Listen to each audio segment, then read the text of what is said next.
Oi, tudo bem? Pelos próximos 30, talvez 40 minutos, a gente vai conversar aqui um pouquinho sobre essas novas ferramentas de AI, né, de inteligência artificial, e como é que elas podem nos ajudar, né, no nosso dia a dia do jornalismo. Se você está esperando que ao final dessa meia hora a gente saia daqui com soluções mágicas e que todos os nossos problemas vão ser resolvidos e que todas as nossas dúvidas existenciais sobre o jornalismo, né, criadas talvez nesses últimos 10 ou 15 anos, vão sumir, é melhor parar de ver o vídeo agora. Não vai ser isso. Mas eu acho que a gente vai começar uma conversa, que é uma conversa que vai prosseguir, acho que por algum tempo ainda, né? Mas que a gente vai começar a sentir como é que essas ferramentas podem nos ajudar por um lado e ao mesmo tempo que cuidados que a gente tem que tomar para que a gente utilize elas de um modo que faça bem para a notícia, para o jornalismo e para quem trabalha com isso. Vamos lá? Eu vou me apresentar aqui brevemente. Meu nome é Eduardo Aquaroni. Eu trabalho em redação por muito e muito tempo. E nos últimos, talvez 5, 6 anos, eu comecei a pesquisar um pouco mais novas narrativas e novos caminhos para o jornalismo. Então hoje eu faço um doutorado sobre narrativas imersivas, né? Realidade virtual, realidade aumentada, hologramas, todas essas novas formas da gente contar notícias. E nos últimos, especialmente no último ano e meio, isso tem se misturado muito com essas novas ferramentas de inteligência artificial. Então eu espero que seja uma conversa boa para todo mundo aqui.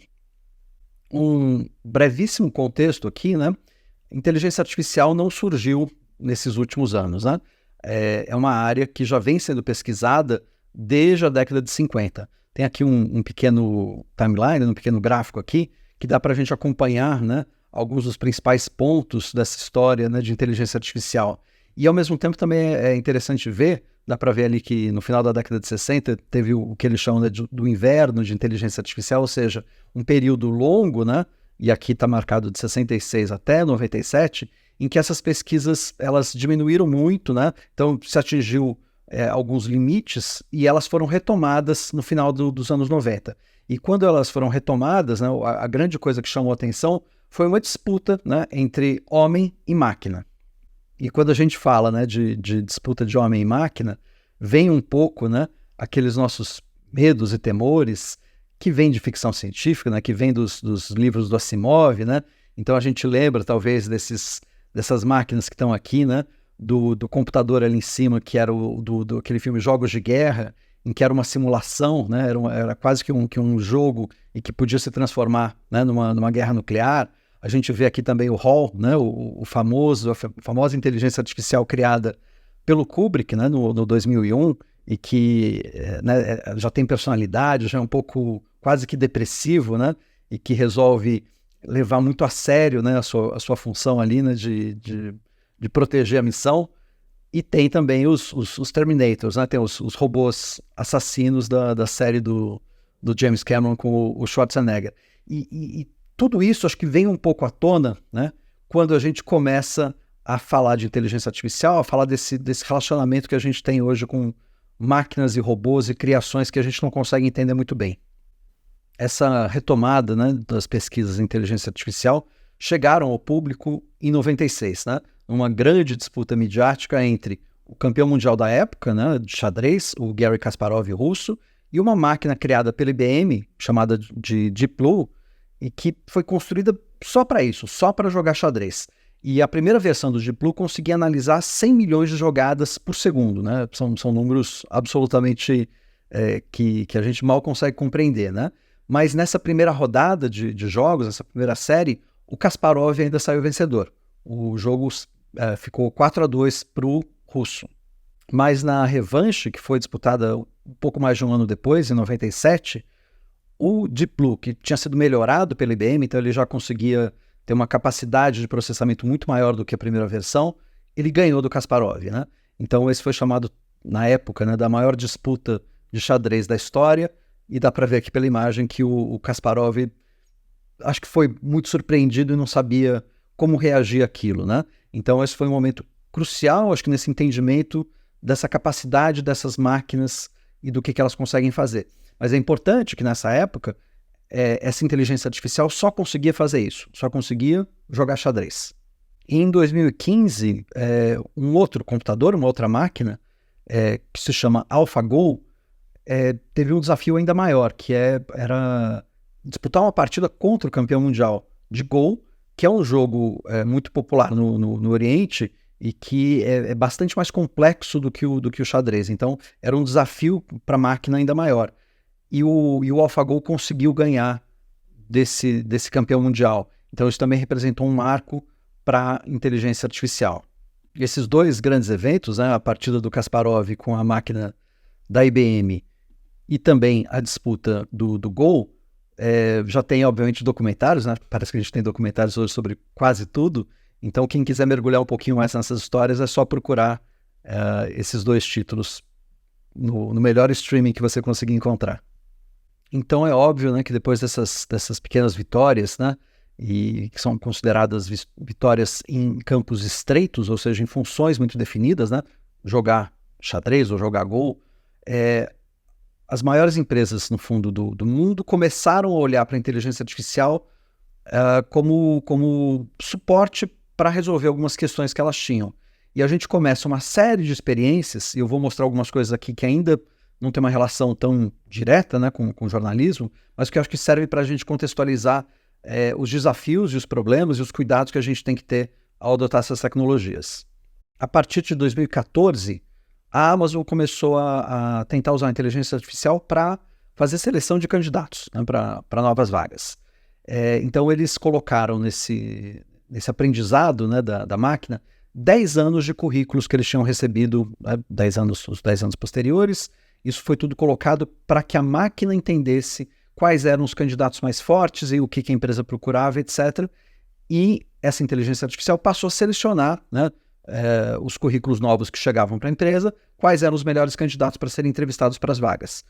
E, depois de uma investigação interna, esse projeto, aliás, nunca chegou a ser lançado de fato, né? Isso ficou na fase de testes, mas logo ficou claro que essa inteligência artificial tinha um bias, né? Tinha uma distorção para selecionar muito mais homens do que mulheres.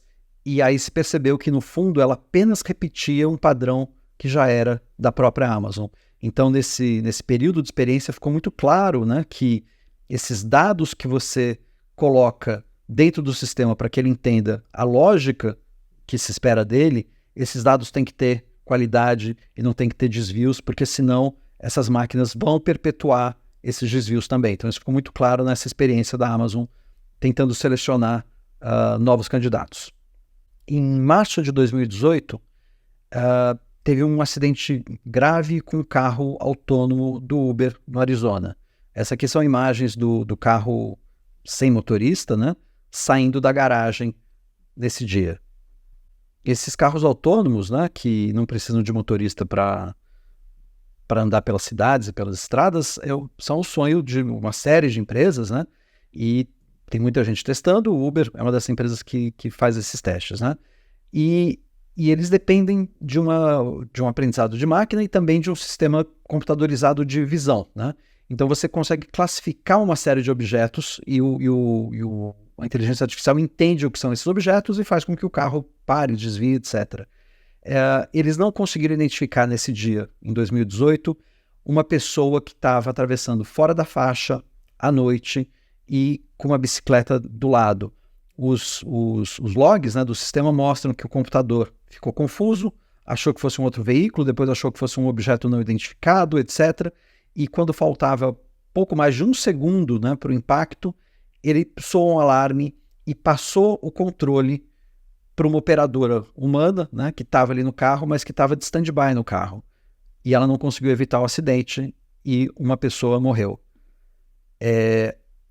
Em 2020, né, alguns anos depois disso, do acidente, a operadora, né, a motorista, ela foi acusada formalmente pelo acidente. Trazendo um pouquinho para o jornalismo, a gente não espera provocar situações tão graves, obviamente, quanto essa, mas tem que estar muito claro que quando a gente produz conteúdo usando inteligência artificial, que a gente tem que tentar entender como é que a gente vai ter garantias que esse resultado não vai prejudicar ninguém, que essas matérias não vão sair mal escritas, com desinformação, com informações inventadas. Então eu estou fazendo um paralelo que parece um pouco distante, mas eu acho que faz sentido aqui nesse contexto. A gente também tem, né? E eu estou falando aqui talvez das maiores empresas da área, né? Então, a gente já falou um pouquinho do Uber, falou da Amazon e agora do Google. Teve um caso muito também famoso em 2015, em que ficou claro, né, que o Google Fotos, que fica indexando as nossas fotos e fica classificando essas fotos, e a gente dá para ver aqui, né, que ele consegue automaticamente, com inteligência artificial, saber o que são prédios, o que são aviões, o que são carros, né, bicicletas. Ele identificou de forma errônea 2 pessoas e as classificou como gorilas, né? Dá para ver aqui na imagem. E é uma coisa gravíssima, né? E se descobriu também que um dos problemas que criaram isso é uma falha no processo de informações que esses sistemas receberam. Haviam poucas fotos em comparação com fotos de pessoas brancas, de pessoas negras. E o computador não conseguia distinguir, não havia um volume suficiente de informações. Mas o problema não é tão simples de resolver. Tanto que, até hoje, essa aqui é uma matéria bem mais recente, se você fizer essa busca por gorilas, tanto no Google quanto no sistema da Apple de fotos, ele não produz resultados, porque essas empresas ainda não têm a confiança que essas inteligências artificiais vão conseguir fazer a distinção. Então, isso mostra, né, os limites, inclusive hoje, atuais, dessas tecnologias. Então, a gente fala muito de inteligência artificial como se fosse uma mágica, que são sistemas capazes de resolver absolutamente tudo, e está muito claro que a gente tem limites e que tem que lidar com isso com muito, muito cuidado. Agora eu vou fazer um pouco, né, o gancho para essa conversa mais de perto, né? Tudo isso que eu mostrei aqui nessa pequena introdução aconteceram nos últimos anos.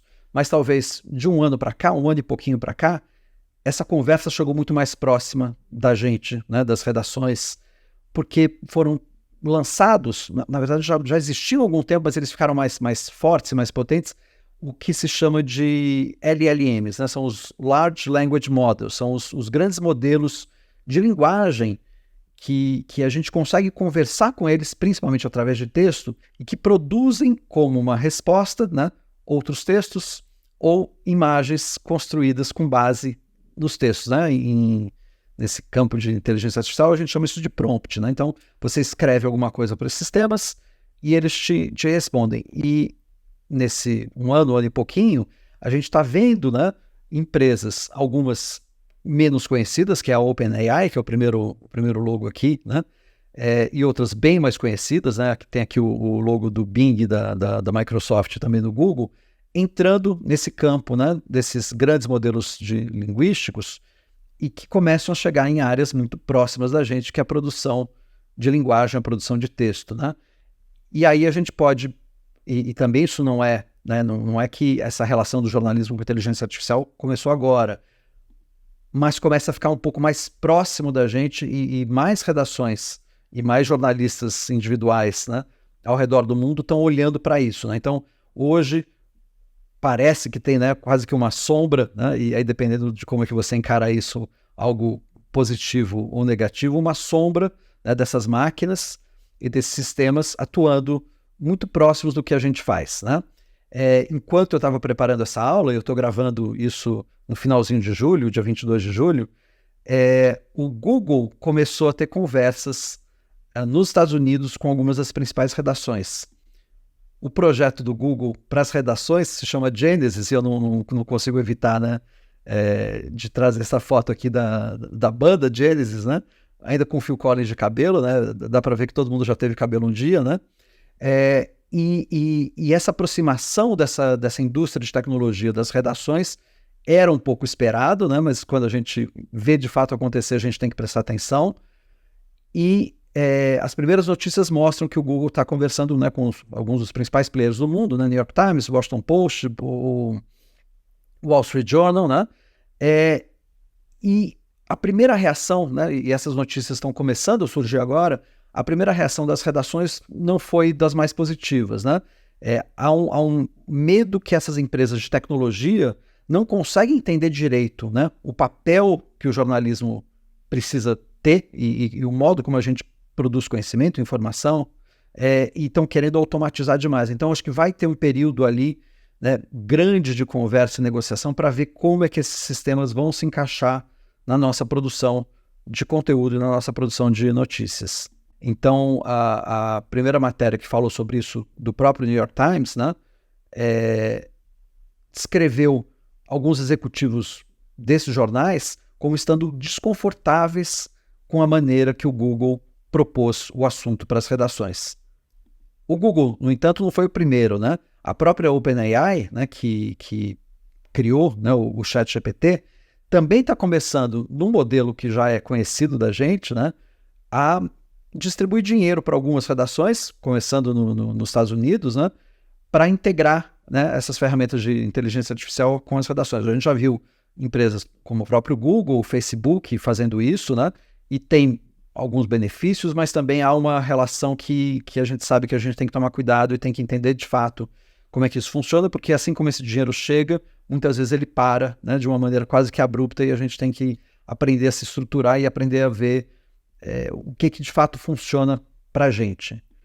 Um outro caminho que a gente tem visto, e tudo isso são informações bastante recentes, são algumas grandes empresas jornalísticas, e a AP acho que foi a primeira que começou a fazer isso de uma maneira mais concreta, de negociar acordos com essas empresas, né, de inteligência artificial, e aqui tem um acordo com a OpenAI, para que a OpenAI remunere a Associated Press por todo o arquivo, né, de notícias, para que esse arquivo seja incluído no treinamento dessas inteligências artificiais e que haja, de fato, uma troca financeira, né, um pagamento.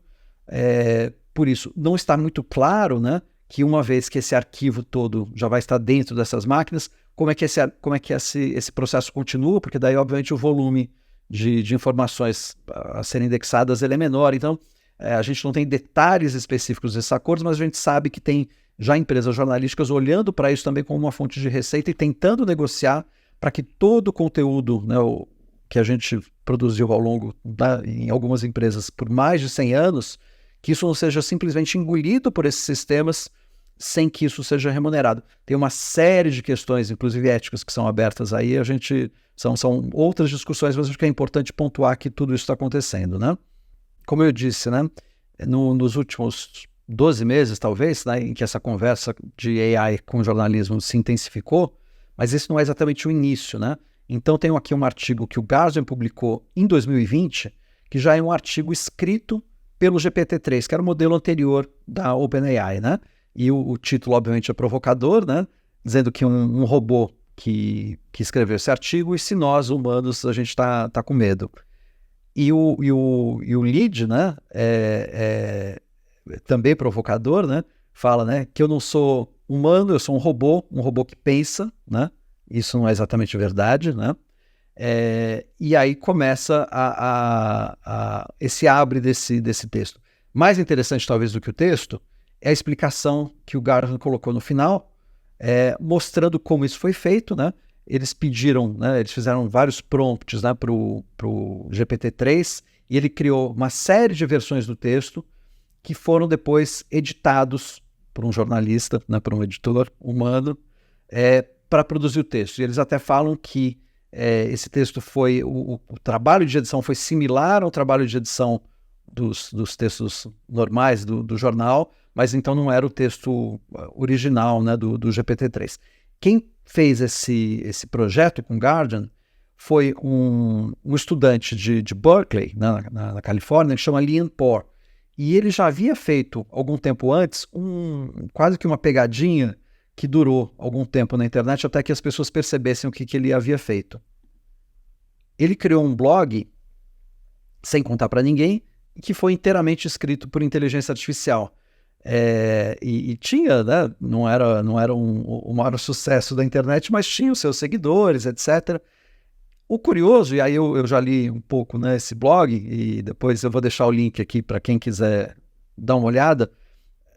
As matérias os posts são bastante simples e interessantes, bem escritos, etc., mas não tem nenhuma grande profundidade. O que mostra, o fato da gente confundir isso com um blog normal, talvez mostre a baixa qualidade de informação de muito conteúdo que está online, né? Então, acho que é possível confundir porque, né, também boa parte do conteúdo, às vezes, disponível online também não tem uma qualidade ou uma novidade, né? Não tem alguma coisa super específica, né? Então, cada vez mais que a gente produz textos padrão, né, é mais fácil disso ser copiado por máquinas, mas esse é um pequeno parênteses que eu faço.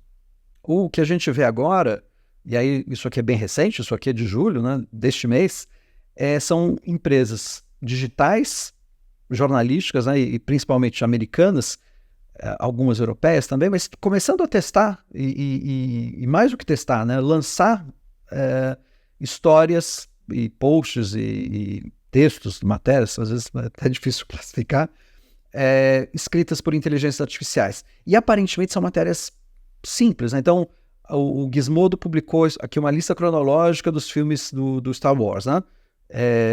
E que não parece ter um grande problema, mas a matéria tinha erros, né? Então eles tiveram que publicar uma correção, e a gente sabe que, né, que erros com Star Wars provocam um celeuma, porque você vai entrar num nicho que tem milhões e milhões de fãs apaixonados que talvez conheçam muito mais do que qualquer inteligência artificial. E isso é quase uma piada, mas é mostrando que mesmo num artigo, que era um artigo de lista, né, essa inteligência artificial cometeu erros, né? E o erro do Gizmodo, obviamente, foi publicar isso sem uma revisão, etc., né?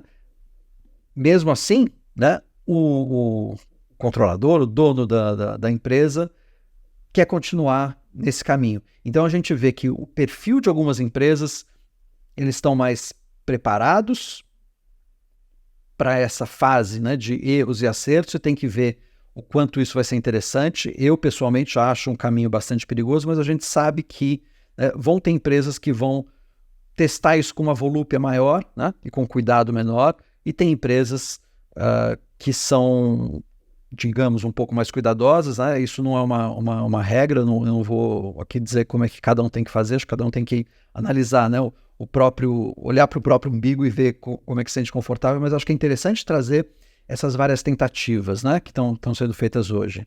Uma outra empresa que está também testando bastante, teve recentemente também mudanças muito grandes, né, nos Estados Unidos também, em que o BuzzFeed News, por exemplo, foi fechado, né?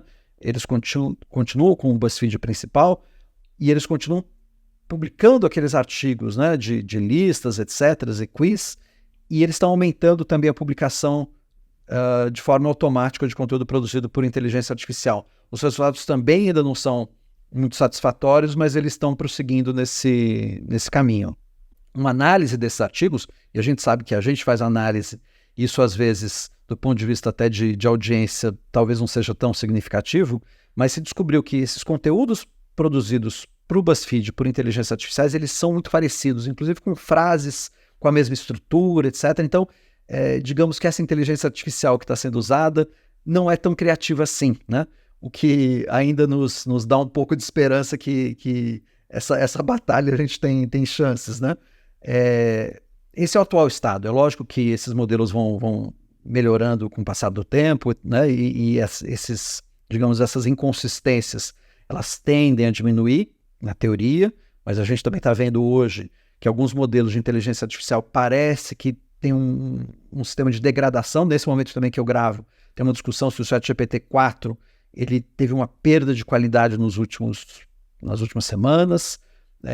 Eu não quero falar disso especificamente para também não ficar um vídeo datado e pontual, mas ninguém entende muito bem ainda como tudo isso funciona. É por isso que eu falo que a gente tem que prestar muita atenção, tem que testar, mas ainda não dá para colocar, né, todas as fichas e falar assim, essa parte da minha operação vai ser automatizada e eu vou simplesmente usar a inteligência artificial para produzir X, Y ou Z. Não é muito o caminho que me parece confortável. E um outro problema, que também já está sendo detectado, é plágio. Então a CNET, né, um site de tecnologia americano, também começou a publicar bastante conteúdo sem avisar muito o público disso, né? Conteúdo feito por inteligência artificial, e depois uma análise desses artigos mostrou que, além de muitos erros, tinha conteúdo plagiado. E isso tem a ver com essas caixas pretas, que a gente não sabe como essas inteligências artificiais foram treinadas, de onde elas estão tirando essas informações. As próprias empresas dizem que também não tem muito como saber, né? Então esse é um problema que a gente como sociedade, vai ter que pressionar essas empresas e vai ter que tentar entender como é que isso acontece para que a gente possa ter confiança nesses sistemas, né? Mas nesse momento, essa confiança eu diria que ela é tênue, né? Então você está sujeito, à hora que você passa demais o controle, né, da produção de conteúdo para essas inteligências artificiais, que o resultado seja ainda recheado de erros e de questões éticas gravíssimas como plágio, né? E aí eu percebo, né, que falando tudo isso, eu apontei uma série de problemas, falo assim, bom, né, então se tem tanto problema, o que que a gente está fazendo aqui, né? O que que a gente pode fazer hoje, como é que a gente pode começar a pensar, né, em ferramentas de inteligência artificial para as redações, né? Qual que é a estratégia? Existe alguma ou a gente tem que simplesmente esquecer isso por um tempo até os temas melhorarem? Eu acho que ainda tem um caminho e a gente tem que estar super atento a isso, né? Então, essa discussão está muito próxima, né? Acho que fechar os olhos, né, para tudo isso que está acontecendo não é um bom caminho, né? Então, a primeira coisa, eu diria, a gente tem que entender quais são essas ferramentas e tem que mapear o que está funcionando, o que não está funcionando. Tem que ter conversas com a redação, né? Porque a gente sabe que tem uma tensão natural, né, de substituição. Nosso mercado não tem sido um mercado fácil e a tendência não é exatamente melhorar, né? Então a gente tem que ter essa preocupação de conversar com a redação e de conscientizar para entender como é que essas ferramentas talvez sejam utilizadas. Isso não deveria e tem que ser uma preocupação, eu acho que das empresas, de não causar uma precarização ainda maior, né, do trabalho, mas ao mesmo tempo que a gente sabe que há sempre uma pressão por mais eficiência e a gente sabe que isso também é importante até para a segurança das empresas. Então a gente sabe que essas ferramentas podem ajudar em produtividade, podem ajudar com alguns fluxos de trabalho que são ou caros ou demorados, ou a gente não consegue fazer por falta de dinheiro ou de gente, né? Então tudo isso acho que tem que ser conversado e tem que ser analisado um pouco caso a caso. Então eu diria que talvez a primeira coisa a fazer é ter pessoas interessadas por esse assunto dentro das redações, começando a olhar para isso com uma devida atenção e incluir nessas conversas não apenas jornalistas, mas também gente, programadores, etc., porque a gente precisa incorporar isso ao fluxo de trabalho. A gente não vai conseguir fazer uma operação usando essas ferramentas simplesmente se logando no ChatGPT ou indo no Bing ou no Bart do Google e postando o texto ali, copiando e colando e colocando de volta. Então, isso, à medida que a gente vai tendo um pouco mais de certeza do que a gente quer, isso começa a ter que ser incluído, né, dos nossos publicadores. Então passa por APIs, passa por algumas questões técnicas que precisam ser analisadas e resolvidas. Então a gente tem que começar a olhar para isso com atenção e não sentar em cima e esperar o problema se resolver sozinho, porque não vai acontecer. Tem alguns autores hoje que estudam isso muito de perto e eu acho que tem visões muito interessantes que podem ser úteis para todo mundo que trabalha nesse meio. Um dos caras mais interessantes sobre isso é um italiano baseado nos Estados Unidos que chama Francesco Marconi. E ele escreveu um livro sobre esse processo de transformação das redações e como tudo isso pode impactar, né, no jornalismo. E o começo, né, acho que é muito básico, né? Então, se a gente pensar no modelo jornalístico tradicional, e eu sei que aqui eu estou obviamente simplificando demais, né, como é que a gente faz as coisas, né? A gente passa, né, por um período de coleta de informações, né, a apuração das notícias, as pautas, etc., né? A gente passa pela produção, né, que é fazer a matéria em si, seja texto, seja foto, seja vídeo, né? E você tem hoje um processo de distribuição, né? Antigamente era imprimir o jornal ou pôr o jornal no ar, hoje também é distribuir pelos canais digitais que a gente tem. Então esse é eu diria que é o modelo tradicional. Como é que a AI está interagindo com todos esses passos, né?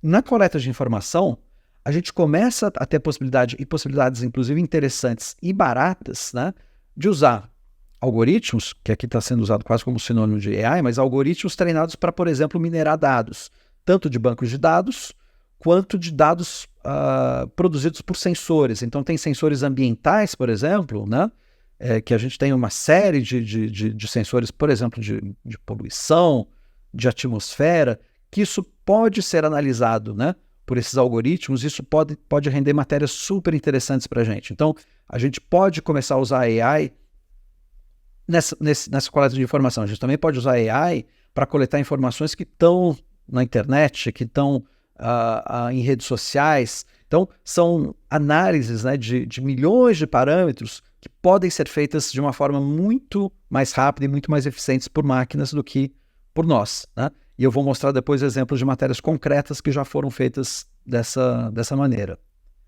Na parte de produção, né, tem também cada vez mais ferramentas que nos ajudam para produzir as reportagens. Desde formas hoje quase que automáticas, né, de decupagem, de transcrição, de ferramentas que ajudam na tradução, né? Então tudo isso pode e talvez deva ser incorporado ao nosso jeito de produzir conteúdo.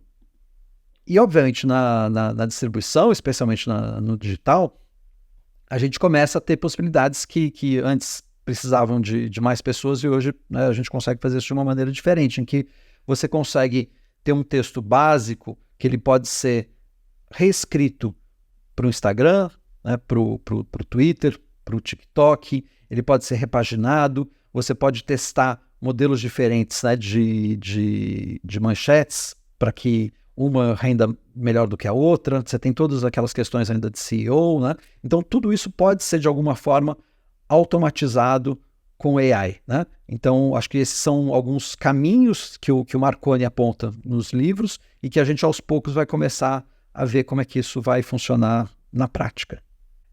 Tem também um relatório recente da Fundação Nieman que mostra como algumas redações pelo mundo já estão usando, e eu prometo depois chegar em exemplos brasileiros aqui mais próximos de nós, mas vamos começar um pouco mais distante e a gente vai chegando perto. Tradução parece ser um campo bem interessante nesses primeiros momentos, né, de integração com AI.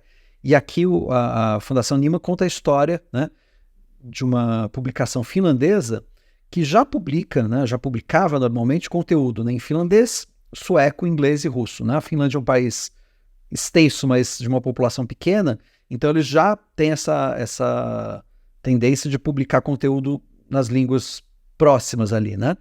E, obviamente, por causa de toda a questão da Ucrânia, da guerra na Ucrânia, da invasão da Ucrânia, eles sentiram a necessidade de começar a publicar conteúdo em ucraniano e viram que não tinham jornalistas suficientes ali que sabiam escrever em ucraniano, etc. E começaram a montar um sistema com inteligência artificial para traduzir e adaptar o conteúdo deles para o ucraniano. Então esse foi um projeto concreto, bastante interessante. Um mês antes do jornal finlandês começar a usar AI para produzir conteúdo em ucraniano, o Le Monde francês também tinha uma ideia de começar a produzir conteúdo sobre as eleições francesas em inglês. E a ideia do projeto era publicar de 10 a 15 matérias por dia em inglês. O jornal produz cerca de 100 matérias em francês e 10%, 15% iam ser traduzidas para o inglês com a ajuda de máquinas.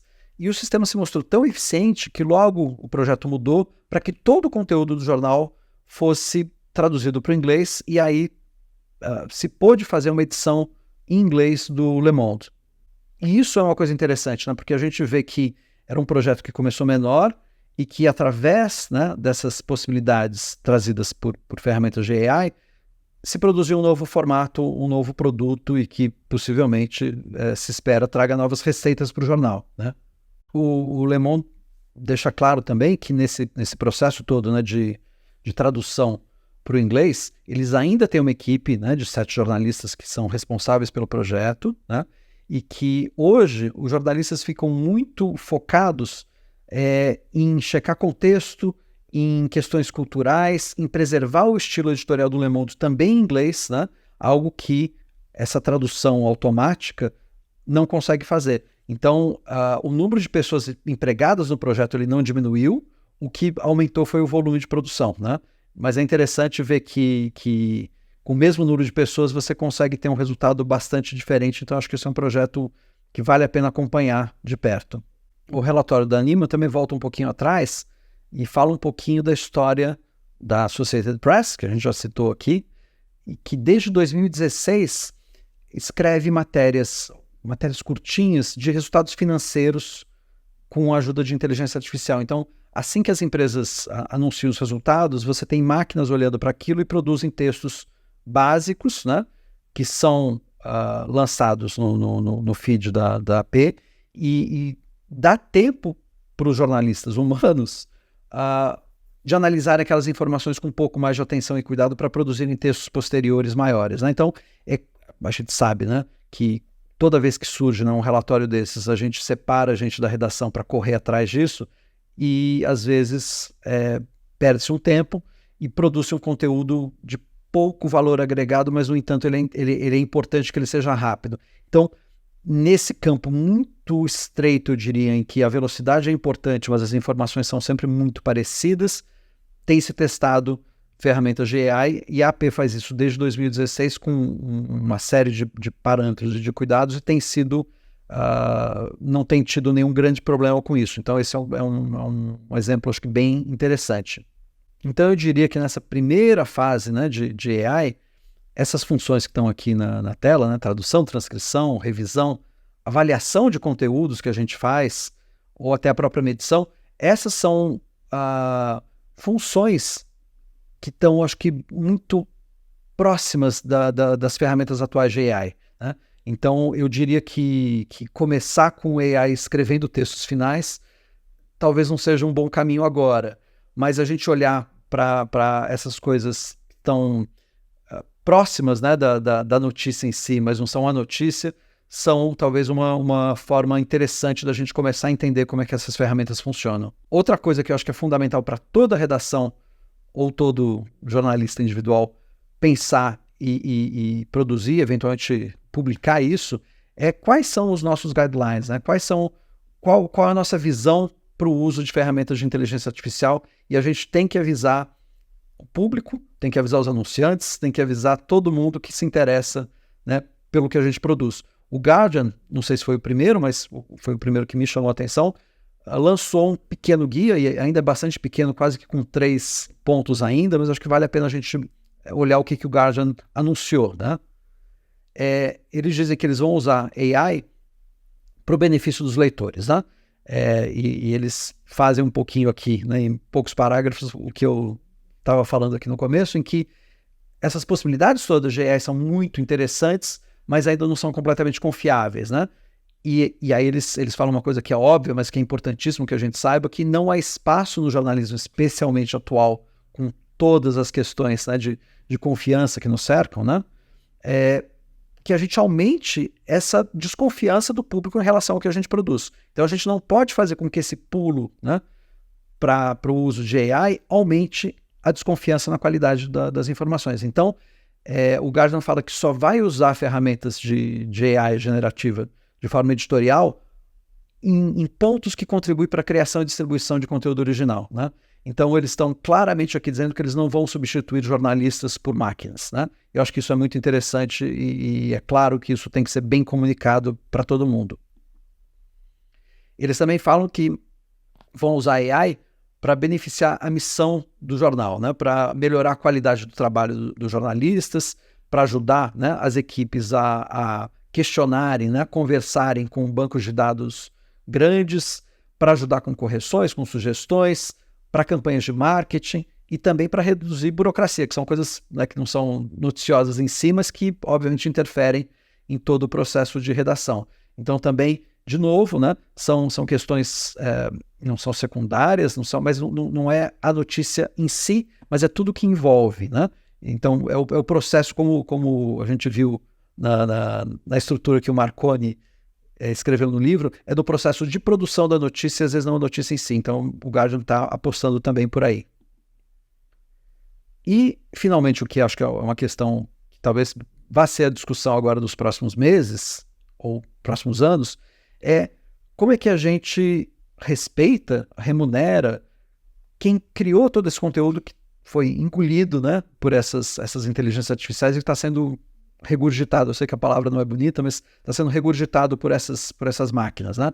Então, o Guardian também diz que é importante para o jornal tentar reconhecer e tentar identificar essas questões, né, de direitos e de transparência e de remunerar os criadores que ajudaram a alimentar esses sistemas de AI.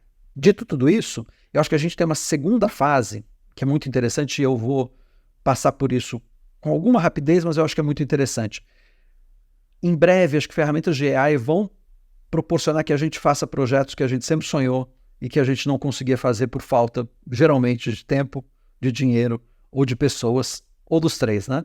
e eu acho que a gente começa a ter essa ajuda dessas máquinas para fazer matérias incríveis. Então, realmente impactar com conteúdo de qualidade. Essa conversa com sensores eu acho que é um campo muito interessante, né? Acho que ainda é pouco explorada, e tem aqui alguns exemplos que eu vou deixar para vocês talvez se inspirarem. O jornal da Flórida, o Sun Sentinel, fez uma matéria super interessante, né? Em que eles analisaram um grande banco de dados de multas por excesso de velocidade e descobriram que os principais, quem mais corria, né, ali pelas estradas da Flórida eram policiais, né? E isso foi descoberto quando você colocou todos esses dados dentro de sistemas de inteligência artificial para que eles conseguissem separar, né? Isso podia ser feito por jornalistas, né? Geralmente das equipes de dados de uma forma não manual, mas semi-automática, mas se mostrou muito mais fácil fazer isso com a ajuda de AI. Então essa matéria acho que vale a pena ver também. Teve também uma matéria do BuzzFeed News, uma homenagem póstuma ao BuzzFeed News, né? Em que eles queriam mostrar na matéria a grande quantidade de aviões espiões que circulam pelos Estados Unidos. Então, eles pegaram uma grande quantidade de dados daquele site Flight Radar 24, que é um site especializado nisso, né? E deram para uma máquina tentar separar o que era cada um desses aviões, né? Obviamente passaram isso depois para uma equipe humana, né? Em que alguns dados em que o computador havia identificado como aviões suspeitos de serem espiões eram, na verdade, por exemplo, aviões que estavam sobrevoando áreas rurais, estavam sobrevoando plantações. Isso era absolutamente normal, aquele círculo que os aviões faziam, mas no meio de tudo isso eles descobriram, de fato, alguns aviões que faziam espionagem ou que faziam tráfico de drogas. Isso tudo foi identificado com a ajuda de máquinas e se tornou uma matéria super, super interessante. E o New York Times, essa matéria também já tem alguns anos, também usando a inteligência artificial, mostrou todos os riscos que a gente corre cada vez mais com reconhecimento facial à medida que a gente anda pelas ruas.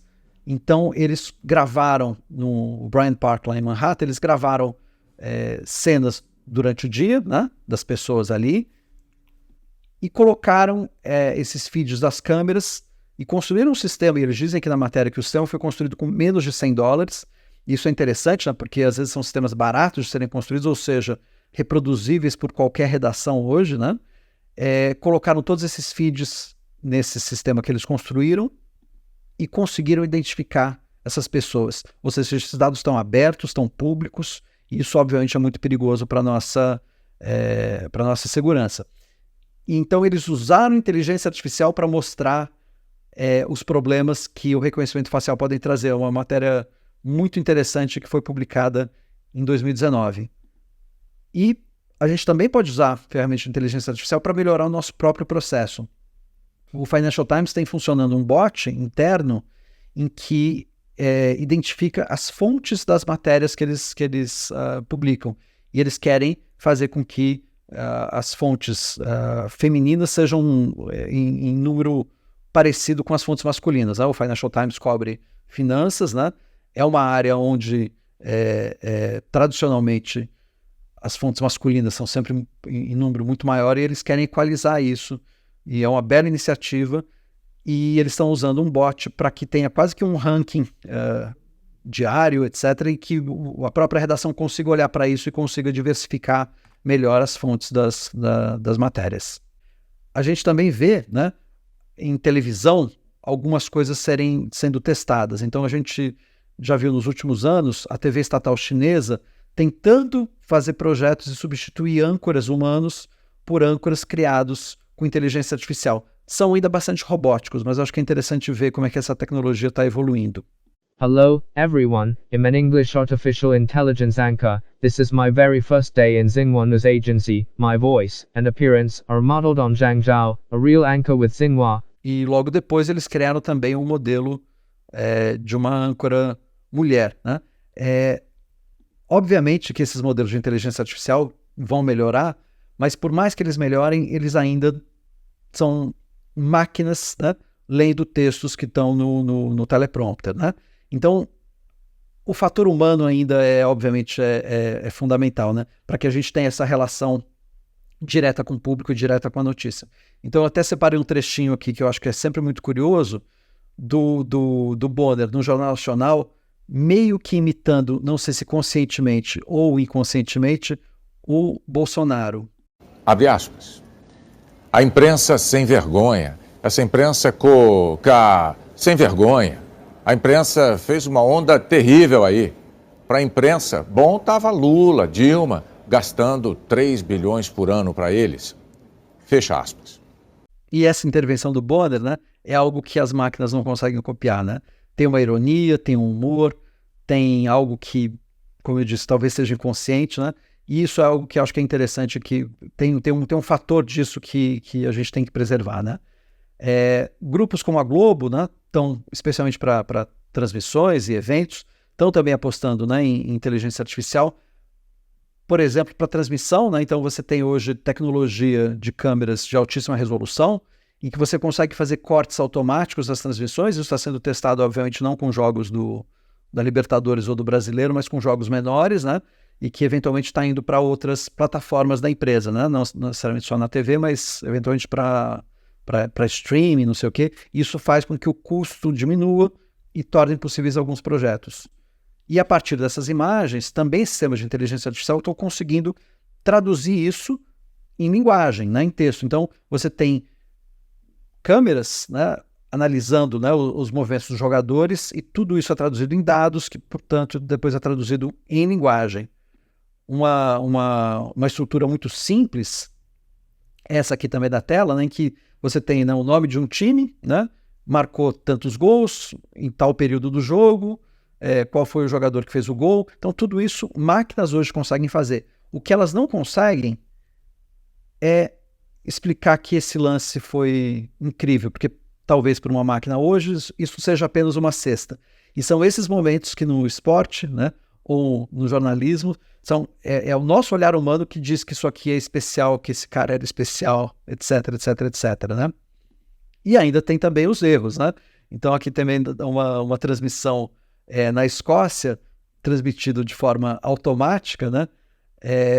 A inteligência artificial confundiu a bola com a careca do Bandeirinha, e o jogo ficou sendo transmitido como se a bola estivesse ali, né? Então boa parte do jogo era o Bandeirinha correndo de um lado para o outro, né? De uma maneira mais prática, né?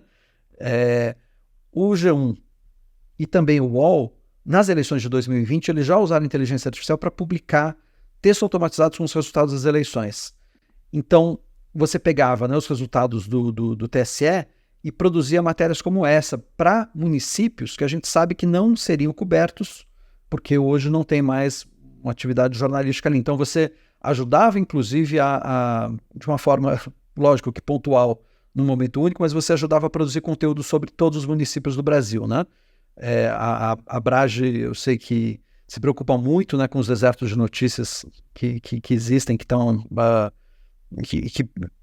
continuam por aí, né, e essa iniciativa acho que é uma coisa interessante. É lógico que também não adianta ser só pontual, mas o texto produzido era um texto ainda bastante estruturado, não tem como ser de forma diferente, né? Então que falava que o candidato X do partido Y, né, conseguiu tantos por cento, derrotou o outro candidato, ainda que não tem uma notícia, quase que uma forma textual do relatório do TSE.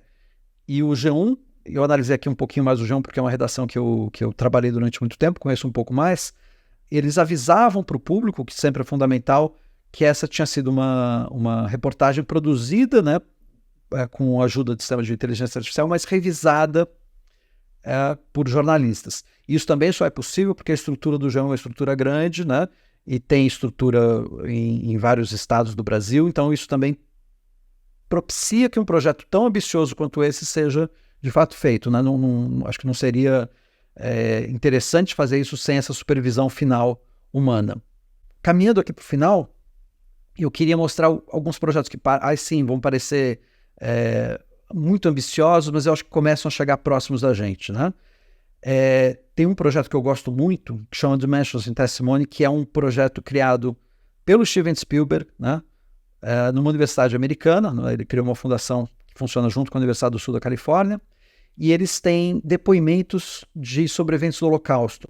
E já faz alguns anos que esses depoimentos são longos relatos, alguns de mais de 20 horas de duração, sobre a vida dessas pessoas que foram afetadas pelo Holocausto e que foram muitas, quando crianças, prisioneiros, né, de campos de concentração, etc. E estão todas, obviamente, ficando mais velhas hoje e algumas delas já morrendo. E esse projeto faz com que seja possível hoje uma conversa mesmo, entre nós e essas pessoas e esses vídeos gravados por eles, né? E como é que isso acontece? Isso acontece com uma camada de inteligência artificial em que, e esse projeto é feito de forma presencial em museus, mas também, eu vou mostrar rapidinho agora, também de uma forma agora pela internet, né? Você consegue fazer perguntas com sua própria voz, né? Em inglês, o sistema ainda não consegue reconhecer outras línguas, e o vídeo te responde. E parece uma coisa meio básica, mas a hora que você consegue fazer essa conversa, né, entre você e o entrevistado, parece ter uma coisa mágica que acontece na nossa mente, porque a gente acredita nesse poder da conversa. E é algo que é super humano, né, e que está sendo intermediado por uma camada invisível de inteligência artificial, que tudo que a inteligência artificial faz é entender a minha pergunta e buscar, nessas 20 horas de gravação, qual é o melhor trecho que responde aquela pergunta. E essa conversa é muito, muito estimulante. Eu vou deixar aqui o link para vocês desse projeto que pode ser acessado na web, e eu sugiro que todo mundo, depois dessa conversa, possa ir lá e clicar e testar um pouquinho como é que isso funciona. E eu acho que isso pode ser um caminho para o jornalismo, sim. A gente pode conversar com figuras que a gente entrevista e que são importantes, né, no nosso dia a dia, e isso pode fazer com que o público tenha uma proximidade com o que a gente faz e produz de uma forma única e nova. Para terminar um pouco essa conversa, né, e trazer ainda para um projeto ainda menor, um projeto pessoal, e eu peço até licença de falar de um projeto pessoal aqui, eu acabei de fazer um pequeno filme acadêmico junto com a USP e com a Universidade Britânica. É uma historinha em 360 graus, de uma senhora que chama Dona Maria, que foi escravizada por 30 anos, mais de 30 anos, por uma família em São Paulo, né? Trabalhava como empregada doméstica, nunca recebeu salários. E a gente foi entrevistar a Dona Maria. E, obviamente, ela contou a história dela, né? E a gente tem fotos dela contando a história, mas a gente não tem acesso à casa onde ela ficou, o quarto onde ela dormiu por 30 anos, a cozinha onde ela trabalhou por 30 anos. E a gente recriou essas imagens com a ajuda de inteligência artificial. Então, as imagens das memórias da Dona Maria foram recriadas em 360 graus por uma inteligência artificial. É lógico que a gente poderia, num sistema tradicional, né, pedir para alguém de arte criar essas imagens baseado nos depoimentos dela. Mas num projeto acadêmico como é esse, a gente não tinha esse tempo, né, esse dinheiro, essa estrutura. Então, a inteligência artificial propiciou que a gente fizesse esse filme. E, infelizmente, a Dona Maria faleceu ontem. Então, fica um pouco uma homenagem a ela, esse filme. Então, desculpe até me emocionar. E eu, para terminar aqui, queria deixar alguns recursos para vocês pesquisarem um pouco mais. A London School of Economics está com um curso aberto para pequenas redações do mundo inteiro. São inscrições a cada X meses. Acho que vale a pena ver e vale a pena entrar nesse site e acompanhar o que eles têm publicado sobre o assunto, que é justamente essa intersecção, né, de jornalismo com inteligência artificial. Além do livro do Marconi, né, que eu já mostrei um pouquinho atrás, acho que vale a pena ler o livro da Amy Webb. A Amy Webb acho que é conhecida por muita gente como uma futurista, né, que olha para essas intersecções de tecnologia com o nosso dia a dia, mas a formação da Amy Webb é jornalismo, então acho que é um livro também super interessante em que ela descreve um pouquinho essas 9 grandes empresas do mundo, americanas e chinesas, que estão investindo em inteligência artificial. E aí eu deixo vocês quase com uma frase dela, né? E ela fala que se você não está trabalhando diretamente com inteligência artificial em todo esse ecossistema, o futuro parece ou fantástico ou assustador, e sempre pelos motivos errados. Então acho que vale a pena a gente investigar isso para que não seja nem fantástico nem assustador, mas seja apenas um futuro realista e que a gente possa trabalhar muito bem com isso. E, né, um pouco, né, toda essa questão de tecnologia e de inteligência artificial e de olhar de máquina faz com que, né, a gente consiga, de casa, fazer efeitos que, algum tempo atrás, tinham que ser criados por produtoras e televisões e pós-produções, e tudo isso hoje é fácil, é barato, e a gente começa a introduzir tudo isso e incorporar tudo isso às nossas histórias, ao nosso dia a dia. Espero que tenha sido interessante. Fico aqui super à disposição para outras conversas com todo mundo. Por favor, me escrevam e vamos continuar pensando o futuro do jornalismo e o presente também. Obrigado.